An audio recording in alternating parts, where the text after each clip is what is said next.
she can be very vindictive. Okay, so let's not say that out loud. I'm going to be very honest with you, Judge. Okay. I have no intention of paying a one penny. All y'all have just failed me. Give my last tears and blood, sweat, and tears into this.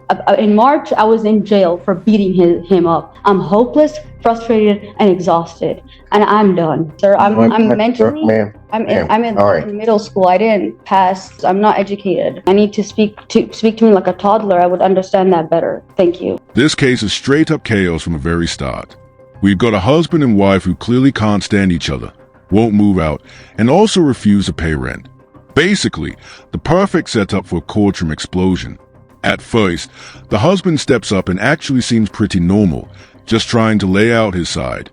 But then the wife comes storming in, and it's like someone cranked the drama dial all the way up. She's loud, ranting, and throwing out comments that have nothing to do with the case. What should have been a simple landlord dispute instantly turns into reality TV. So, whose side are you on here, the husband's or the wife's?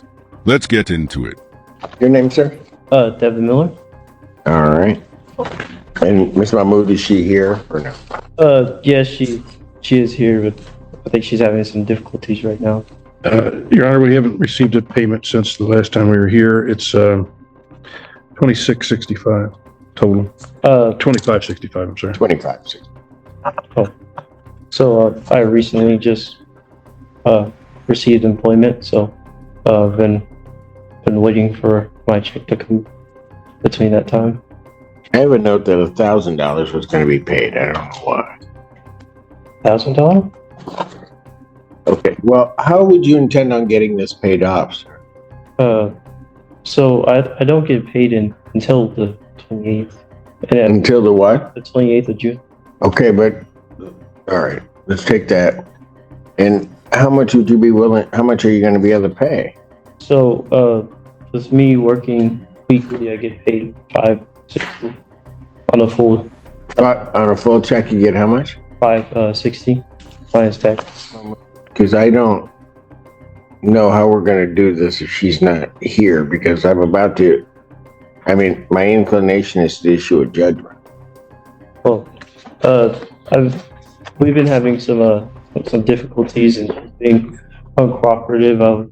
Pardon? She was being uncooperative. I would hope that you don't throw it out because I'm really trying. She was being uncooperative. I apologize for interrupting. I have an out front, but she doesn't want to come into the courtroom because of a contact order between her and her husband. We don't have one, sir, Your Honor. Are you her husband? Yes. May I explain? Please. Okay, so recently she's having a spat with me. She's just upset that she wanted me to apologize for a misunderstanding that we had before coming here to court when she got verbally volatile with me. So she decided to do that. Okay. That's fine. Is there a no contact order between the two of you? No, there's absolutely not. She probably just said that just to make things worse on my end. Well, they couldn't get much worse. Yeah. I don't. I'm not really sure. She can be very vindictive. Okay, so let's not say that out loud. Okay. Can you go down the hall and sign her into Zoom? No. She's here. Yeah, well, ask her if she's going to participate in the hearing. Him over here. Sir. Yeah, I'm seeing.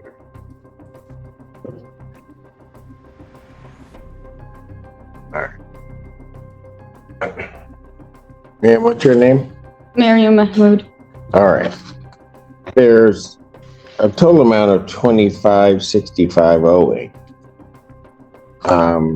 Was there a method by which you were intending on getting this paid, or do you know? I'm going to be very honest with you, Judge. Okay.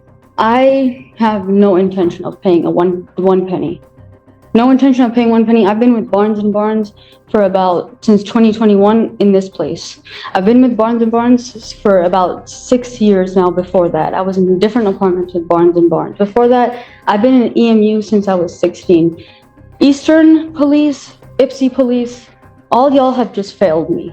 I've been begging Barnes and Barnes to fix my house for a simple fan, for heat in the winter. I'm having to take money out of my pockets to keep myself fed.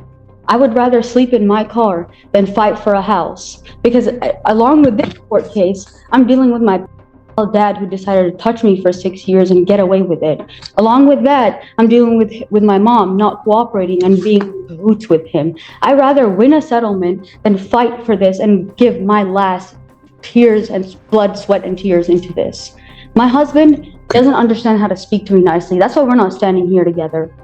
And I'm not gonna stand next to a man who doesn't know how to open the right door instead of the left door and snap at his wife. I'm not going to do that. I walked out because in March I was in jail for beating him up. Nothing screams I'm the reasonable one. Quite like admitting in open court that you've already been charged with assaulting your husband. Not exactly the best look if you're trying to win over a judge. At first, I honestly thought maybe the husband was exaggerating to make her look bad. But the second she opened her mouth, I realized, nope, he was telling the truth word for word. She jumps from one random thought to another so fast it's impossible to follow, and Judge Simpson just keeps letting her roll. I don't know if he's trying to let her hang herself with her own words or what, but wow. Just imagine living with that energy every single day. It explains why the husband looks like he's aged a decade in 6 months. And believe it or not, this wasn't even her peak chaos. In landlord-tenant cases, you're supposed to appear calm and reasonable. She went the complete opposite direction.